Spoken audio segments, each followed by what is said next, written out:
Welcome everybody, I'm Jason, the creator of the Tabletop Battlefield. In the past, I've done a handful of videos on how you use Blender to create your own custom cosplay pieces, things like step-by-step tutorials on how you create parts, also how you can use reference images from video games to go ahead and work with those inside of Blender. You can find links in the show notes to those videos there, but today I want to talk about kind of the precursor to those steps. How do you go from a concept and follow the workflow process all the way through Blender and post to get your own custom 3D printed cosplay pieces? And as an example, I'm going to be working on the chest plate for my Halo 3 UNSC Marine. So the reference image I'm going to be using more or less to create my custom piece actually is going to be coming from this book here, The Great Journey. It's basically the Halo art book of the initial trilogy. And you can find the Marine I'm looking at on page number 119, this guy right here. All right, let's look at this workflow process. So the first and most important part of this sketch is really to figure out the silhouette of the object. I'm not super concerned about proportions or size. Close enough is close enough, if you know what I mean. Just try to get the basic shape of the final piece.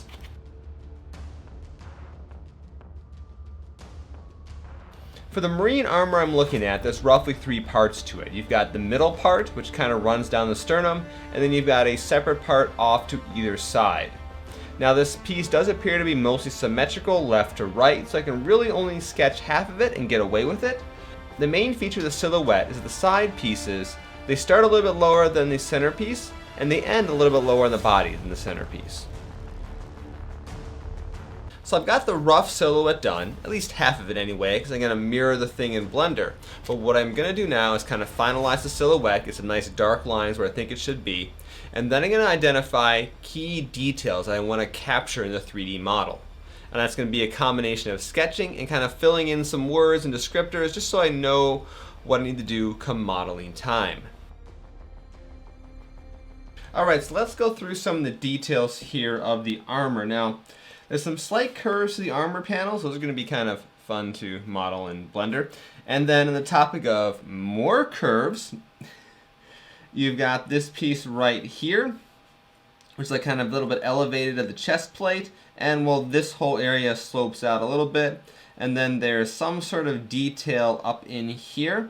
It's just little triangle details to make the armor look more interesting. And there are some visible seams around here. I think I'll be able to approximate a lot of the curves with some hard surface modeling, but we'll see how things go.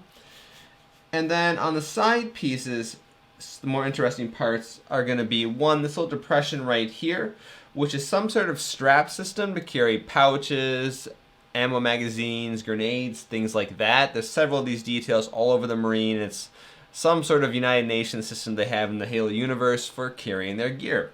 The last part I'm going to add is this little cutout right down here. Now this is for the next piece of the costume, which is basically some side straps that help hold the chest plate onto your body. I don't know how I'm going to handle those just quite yet in terms of shape and details, but I am going to have some sort of a hinge system right here that those things are going to be able to attach to. So I'll model an empty spot right here.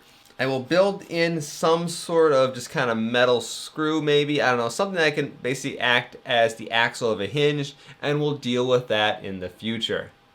That usually doesn't go well. But anyway, the important details are figured out.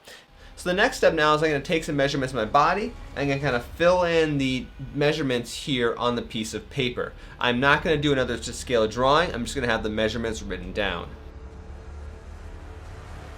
Now I think I have all the dimensions figured out, but just as a check to make sure I did everything right, I'm going to take some contractor paper. It's kind of the heavy duty brown paper you get from home stores and big box stores.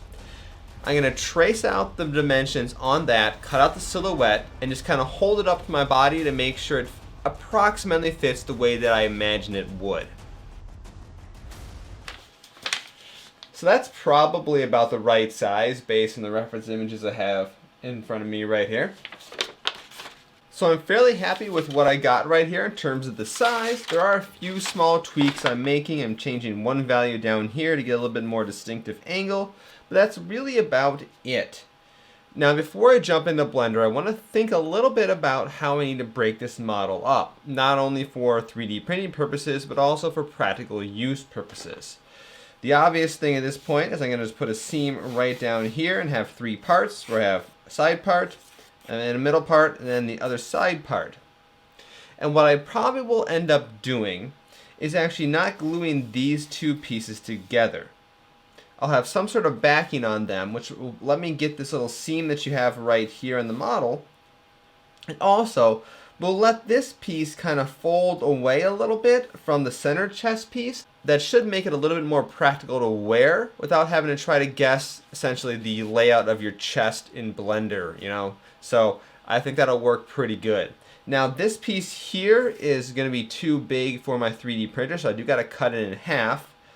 What I want to do is just make sure that when I cut it in half, there's enough space right between the seam and this hinge part, wherever I decide to end up making that. And therefore, so I got enough material there for strength purposes and those little details. But other than that, I'm ready to dive into Blender, and I'll kind of just roughly talk through what I'm doing in Blender. The chest plate has 2 parts to it. I'm starting off here with the centerpiece, which kind of has that raised area. What makes this piece kind of tricky is the raised area has some curved slopes leading up to it. It's not like nice linear things. So what I'm doing is, instead of building the outside and working inside, I'm actually starting with the inside raised shape and extruding each of the edges out about 5 times. This is going to give me some amount of resolution for simulating that curved shape. And then later on in the post-processing, when I get around to that in the future, I'll be able to smooth this thing out. But essentially, I'm using these extruded areas, measuring out the approximate size of the base plate, so essentially the full size of the centerpiece. Then I'm just merging some vertices together, and I'm kind of adjusting the height of the different vertices along these 5 little extruded ribs. And from there, that is actually how I'm building the centerpiece. I'm working backwards. Then, once I have the outside shape all figured out, I'm going to emboss the details inside of it. So I'm building a shape here that's going to represent a little triangle at the top, as well as the few lines that are kind of engraved into the surface. And then once those are all built, I join them together as a single object and do a simple Boolean operation to take the difference of the centerpiece minus those new cutout pieces I created. Now when it comes to the side pieces, these are actually a little bit easier. There's no crazy curves. Well, there's fewer crazy curves anyway. I can create the outside edges using the pretty typical methods of cutting vertices, adding a little bit new geometry, and laying things out. The only part that really gets a little messy is the top, because the top does have a little bit of a slow curve to it. So I simply add a whole bunch of loop cuts. I think I got 5 or 6 of them here. Once again, this is to simulate that approximate shape of the top, and then I kind of just position those top vertices a little bit to get something that's close enough to the curve that I want.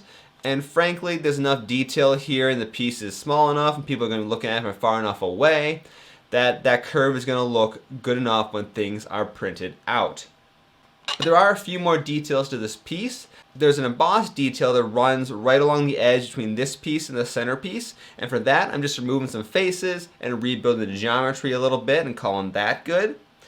The hinge, something similar there. I'm just kind of cutting into the piece, removing some geometry, rebuilding the faces, calling that good. And then the middle depressed area, well, that is just a simple Boolean operation. I make the piece the shape of that, and I can cut it out. And then later on, I'm going to be building the strap system that goes there to hold all the gear on the front, as you see in some of the reference images.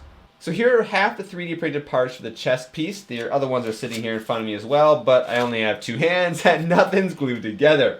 I'm going to assemble this guy later on in a future video once I kind of figure out the details of how I want it to lay on my body. So hit subscribe if you want to see more in this process of creating the Halo Marine cosplay. It's going to have a lot more 3D printing, 3D modeling, and some other fun, cool tips and tricks that I'm working on for creating an armor suit like this.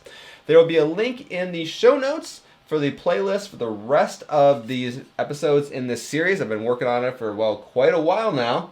And sometime in 2021, I hope to have it actually done.